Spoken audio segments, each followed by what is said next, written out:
চলমান অতি তীব্র তাপপ্রবাহের মধ্যে বেড়েই চলেছে চুয়াডাঙ্গা ও যশোরের তাপমাত্রা। বিস্তারিত জানাতে সরাসরি যুক্ত হচ্ছেন সহকর্মী খায়রুজ্জামান সেতু ও ইন্দ্রজিৎ রায়।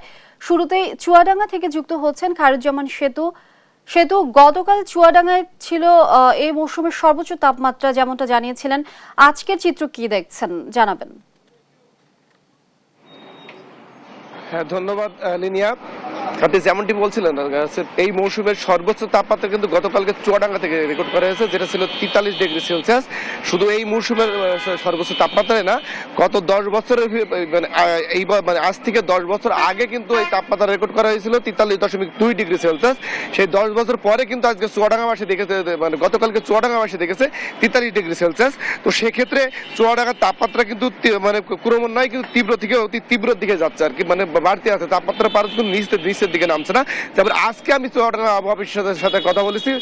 আবহাওয়া অফিস আমাকে যেমনটি জানিয়েছে সেটা হচ্ছে যে আজকে কিন্তু হচ্ছে সকাল 9টায় কিন্তু 34 ডিগ্রি সেলসিয়াস তাপমাত্রা রেকর্ড করা হয়েছে। ঠিক এই সকাল 9টায় কিন্তু গতকালকে 33.4 ডিগ্রি সেলসিয়াস তাপমাত্রা রেকর্ড করা হয়েছিল। তো সেক্ষেত্রে গতকালকের থেকে কিন্তু আজকে তাপমাত্রা হচ্ছে বেশি এবং সেটা কিন্তু বাড়তির দিকেই হচ্ছে যাচ্ছে। তবে এবং শুধু তাই না, আজকে যদি তাপমাত্রা এই যে সকাল থেকে যেভাবে বাড়া শুরু হয়েছে, এইটা যদি ক্রমান্বয়ে বাড়তে থাকে তাহলে কিন্তু বেলা 3টায় যেটা মানে সর্বোচ্চ তাপমাত্রা অধিকাংশ সময় সর্বোচ্চ তাপমাত্রা রেকর্ড করা হয় আর কি চুয়াডাঙ্গাতে, সে বেলা 3টায় কিন্তু 43 ডিগ্রি পার হয়ে যাওয়ার সম্ভাবনা রয়েছে। চুয়াডাঙ্গা আবহাওয়া অফিস এমনটাই জানিয়েছে। তবে যদি আকাশে মেঘ আসে তাহলে সেক্ষেত্রে হয়তো বা তাপমাত্রা কিছুটা কমতেও পারে, এমনটাই জানিয়েছে চুয়াডাঙ্গা আবহাওয়া অফিস। তবে আমাকে আরও জানিয়েছে যে 2-1 দিন এই তাপদাহ কিন্তু হচ্ছে চলমান থাকবে। 2-1 দিন পরে হয়তো বা তাপদাহ কমে যে বৃষ্টি কিংবা তাপমাত্রা কমার সম্ভাবনা আছে, তখন হয়তো বা চুয়াডাঙ্গাবাসী একটু স্বস্তিতে থাকবে আর কি। আমি আরও জানিয়ে রাখি, সেটা হচ্ছে কিন্তু এই যে তীব্র যে তাপদাহ চলছে, তাপদাহ কিন্তু সবচেয়ে বেশি বিপাকে আছে দরিদ্র দিনমজুর এবং খেটে খাওয়া মানুষ। কারণ তারা কিন্তু একেবারেই কাজকর্ম করতে পারছে না, যদিও বা কাজকর্ম সন্ধানে বের হচ্ছে, মানে শহরে কিংবা মাঠে ঘাটে কিন্তু লোক থাকছে না।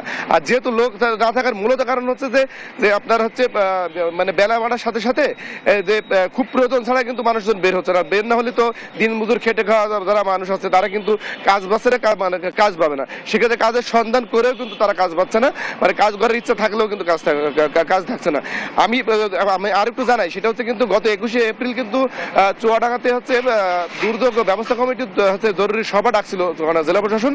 সেই মিটিংয়ে কিন্তু একটা সিদ্ধান্ত হয়েছিল, সেটা কিন্তু যে ত্রাণ মন্ত্রণালয় থেকে আপনার হচ্ছে 10,000 প্যাকেট হচ্ছে শুকনা খাবারের জন্য হচ্ছে চিঠি দিয়ে আবেদন করা হবে।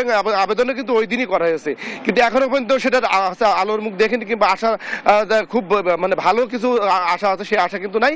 কারণ আমি হচ্ছে সংশ্লিষ্ট দপ্তরের যে কর্মকর্তা আছে, জেলা ত্রাণ বিষয়ক জেলা ত্রাণ ও পুনর্বাসন কর্মকর্তা মিজানুর রহমানের সাথে কথা বলেছি। উনি আমাকে যেমনটি জানিয়েছে যে তারা চিঠি দিয়েছে এবং তারা যোগাযোগ করছে নিয়মিত, কিন্তু যোগাযোগ করার পরে কবে হচ্ছে নাগাদ পাওয়া যাবে সেটা কিন্তু নিশ্চিত করে আমাকে জানাতে পারেনি। তবে তিনি বলেছে যে হয়তো পাওয়া যাবে, কিন্তু কবে পাওয়া যাবে এটা আমাকে জানাতে পারেনি।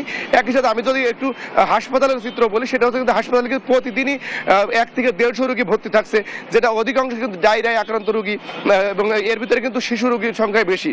আমি যদি কৃষি খাতের কথা বলি, সেটা হচ্ছে ধান এবং ভুট্টা যেহেতু কর্তন চলছে, সেক্ষেত্রে হচ্ছে ক্ষতি হওয়ার সম্ভাবনা নাই, কৃষি অফিস জানিয়েছে। তবে কৃষি অফিস যেটা হচ্ছে দুঃসংবাদ আমাকে জানিয়েছে, সেটা হচ্ছে এই তাপদাহ যদি এইভাবে চলতে থাকে তাহলে আপনার হচ্ছে সবজি কিংবা হচ্ছে আমের গুটি, এই দুইটা কিন্তু বিপর্যয়ের আশঙ্কা রয়েছে। তবে যদি কৃষি বিভাগের পরামর্শ মেনে চলে হচ্ছে চাষি কিংবা কৃষকরা, তাহলে খুব একটা সমস্যা হওয়ার সম্ভাবনা নাই বলে আমাকে কৃষি অফিস থেকে জানিয়েছে। তো এই ছিল চুয়াডাঙ্গা থেকে সর্বশেষ। লিনিয়া সেতু, অসংখ্য ধন্যবাদ আপনাকে। দর্শক, তাপপ্রবাহের খবরাখবর জানাচ্ছিলেন সহকর্মী সেতু। এবারে যশোর থেকে যুক্ত হচ্ছেন সহকর্মী ইন্দ্রজিৎ রায়। ইন্দ্রজিৎ, যশোরে আজকে তাপমাত্রা কেমন দেখছেন এবং কি বলছে আবহাওয়া অফিস? ধন্যবাদ। আসলে যশোরের তাপমাত্রা কিন্তু বেড়েই চলেছে, অর্থাৎ গতকাল এই মৌসুমের সর্বোচ্চ তাপমাত্রা 42.8 ডিগ্রি সেলসিয়াস রেকর্ড করা হয়েছে এবং এই তীব্র তাপ প্রবাহের কারণে ইতোমধ্যে সরকার কিন্তু শিক্ষা প্রতিষ্ঠান বন্ধ ঘোষণা করেছে এবং সেই শিক্ষার্থীরা যে অসুবিধার কথা চিন্তা করে মূলত শিক্ষা প্রতিষ্ঠান বন্ধ রাখা হয়েছে।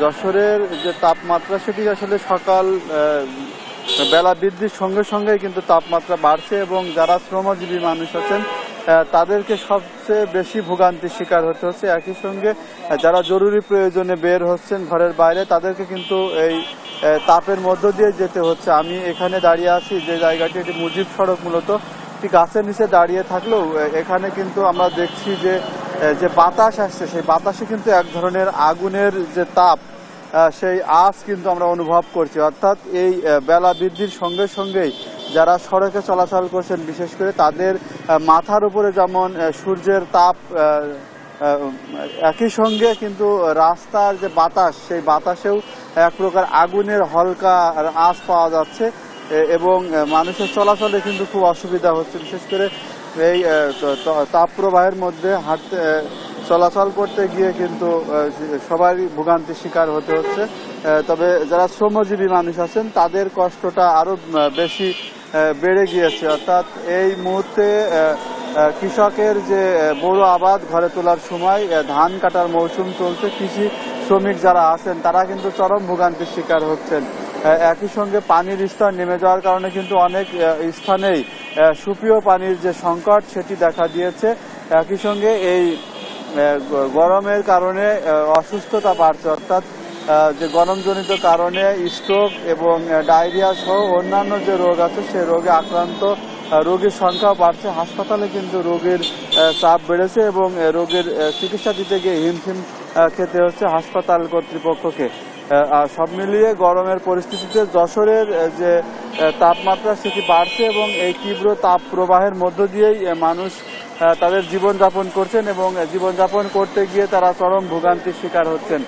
তারা এবং এই রোদ এবং গরম থেকে বাঁচার জন্য স্বাস্থ্য বিভাগ এবং জেলা প্রশাসনের পক্ষ থেকে যে সতর্কতার মেনে চলার জন্য আহ্বান করা হচ্ছে এবং সেটি মেনে চলার জন্য উদ্বুদ্ধ করা হচ্ছে। একই সঙ্গে বিভিন্ন সংগঠনের পক্ষ থেকে কিন্তু পথচারীদের জন্য শরবত এবং পানি সহ অন্যান্য যে তরল যে খাবার আছে সেটি বিতরণ করা হচ্ছে। তো এই ছিল আমার কাছে যশোর থেকে সর্বশেষ।